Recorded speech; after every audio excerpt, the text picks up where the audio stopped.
Coach, how far along is your group compared to this time of year again? Compared to this time a year ago, really far along. Just having the full season with most of those guys last year, and having a full spring, and then this camp. They're in terms of knowledge of the offense, and then the technical part of what they're doing. They're a long way ahead of where they were.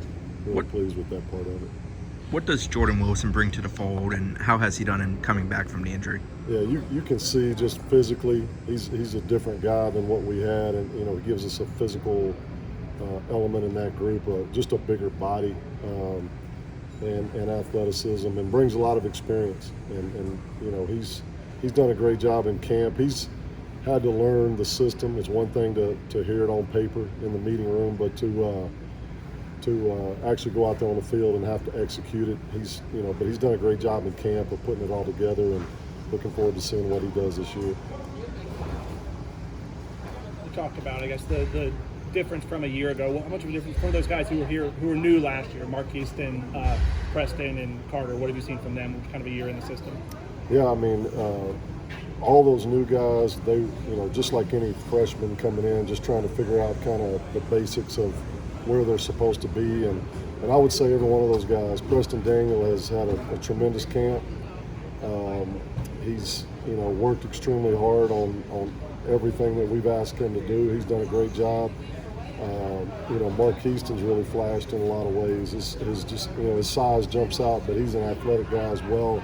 And then Carter Boatwright's 245 pounds. He's gotten a lot bigger since his time last year, a lot more physical. Catches the ball well. So all those young guys, and there's some other guys in that group, but those guys are progressing well.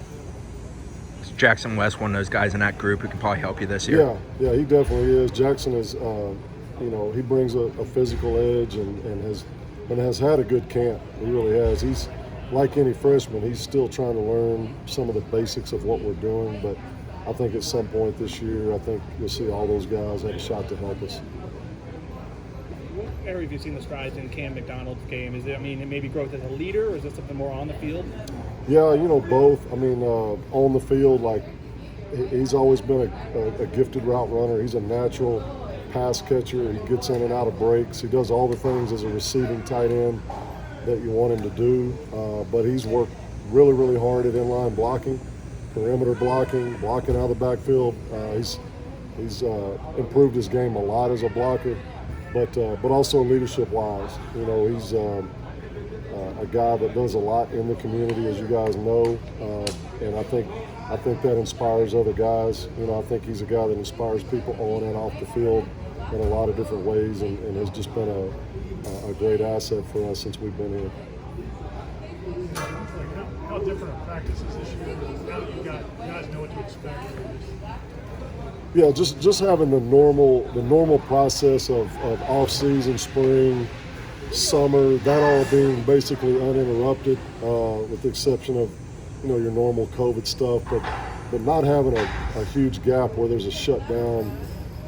That's just been huge in the normal progression of the development of a team. So you go through all that, and then you get to training camp, and you actually see the payoff from all that stuff in terms of them knowing what they're doing in terms of the assignment part, but then just the technique. It's football is really three parts.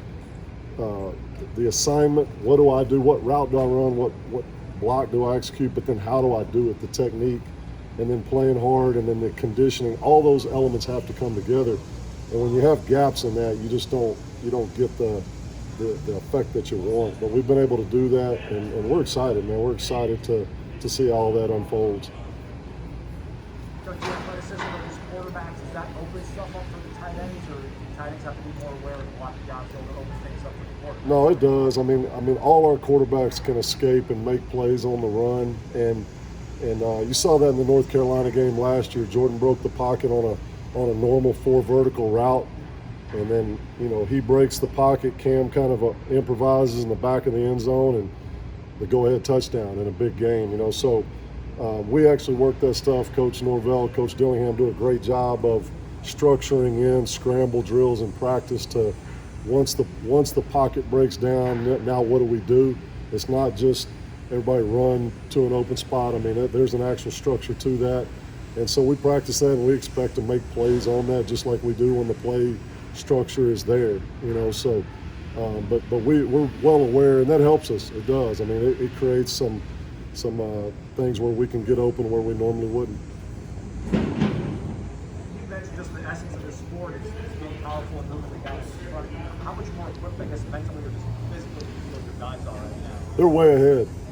I mean, I think Josh Storms and that group's the best in the business. I go back to Arizona State with Coach Storms, and a lot of the players that I was fortunate to coach, he was, instrumental in developing those guys, and a lot of those guys are still playing in the NFL. You see what his abilities are and his staff, and so you see that, and now you get to go out on the grass and actually transfer that power. There is power is created from the ground, and when you understand how to transfer that into a defender, it helps you a lot as a player. And I think we've had ample time to work on that stuff and improve on the things that we need to improve on. So again, I'm excited to see how that unfolds on the field.